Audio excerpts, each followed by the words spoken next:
Si todo va bien, algunas de esas propuestas que hiciste te van a solicitar entrevistarte.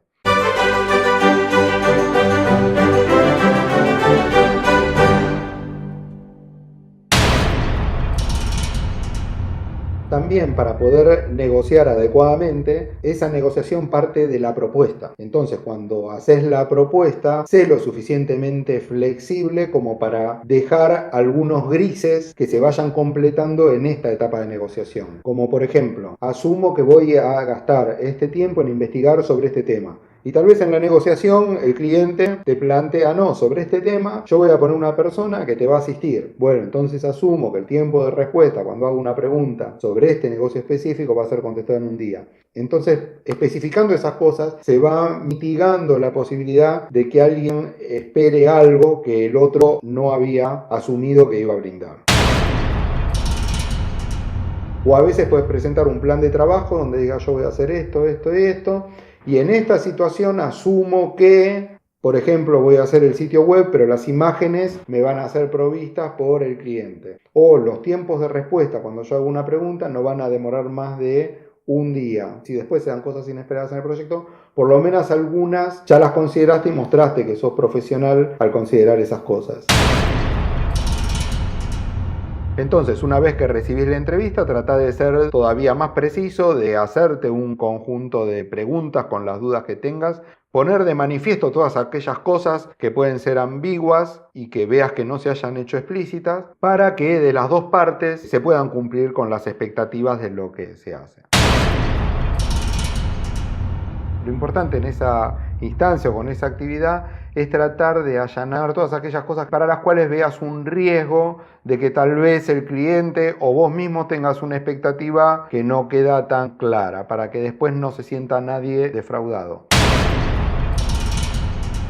Y tratar de que esas preguntas y esas respuestas queden por escrito. Aun cuando las haces por hablado o te comunicas por otro medio que no sea Upwork, estaría bueno que después digas, mira, para que quede todo claro, dejar plasmado en un chat de Upwork eso que acordaron. Entonces, simplemente para no generarle un trabajo al cliente, le decís, contestame agree, estoy de acuerdo, y ya con eso arrancamos. Recordá del episodio anterior que también podés definir el alcance indicando qué es lo que no vas a hacer. Definí también lo que queda fuera, lo que no vas a hacer. Es otra forma de establecer el alcance. Te voy a dar un ejemplo de lo que puedes hacer. En una ocasión me invitaron a un interview para revisar una aplicación que hacía inversiones en criptomoneda y le preocupaba al cliente que la aplicación no estaba ganando lo suficiente. Cuando durante las entrevistas el cliente me volvió a mencionar que su objetivo era ganar más, entonces fue explícito en la interview enviándole lo que como arquitecto desarrollador iba a hacer. En el caso de tener datos suficientes, analizar por qué el robot no estaba generando las ganancias que él estaba esperando. Y en segundo lugar, si el cliente me indicaba qué comportamiento debía tener el robot frente a cada situación y cada condición, yo podía hacer que el robot se comporte de esa manera. Y le agregué, lo que yo no puedo hacer es definir la estrategia para que en escenarios futuros el robot gane dinero o hacer una aplicación que genere ganancias. No está dentro del ámbito de mi expertise eso. Tal vez para definir esa estrategia tendría que contratar un trader o alguien que se especialice en inversiones, no en programación. En este caso, el trabajo no salió hasta ahora, pero tampoco se generó un cliente ni un freelancer insatisfecho. De nuevo, en mi ejemplo como analista de software, puedo explicarle por qué no gana dinero si tengo los datos suficientes.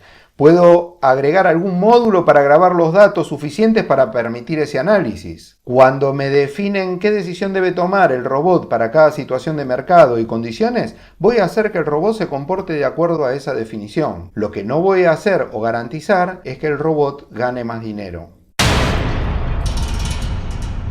Lo mismo puede suceder con cualquier trabajo, como por ejemplo un escritor de artículos para la web.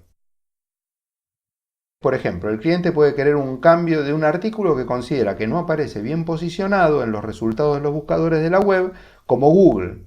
Si sos escritor, pudieras mencionarle: voy a redactar un texto con la cantidad de palabras solicitadas que contenga las palabras claves que me especificaste. y tal vez explicitar. Si bien es de esperar que el uso de las palabras clave mejoraría el posicionamiento del artículo en los buscadores, el posicionamiento final dependerá de diversos factores, fuera del alcance de esta tarea. Es cierto que con esta práctica pareciera que se pierden algunos trabajos, pero también es cierto que este es el momento de acordar y de entender el trabajo que hay que hacer.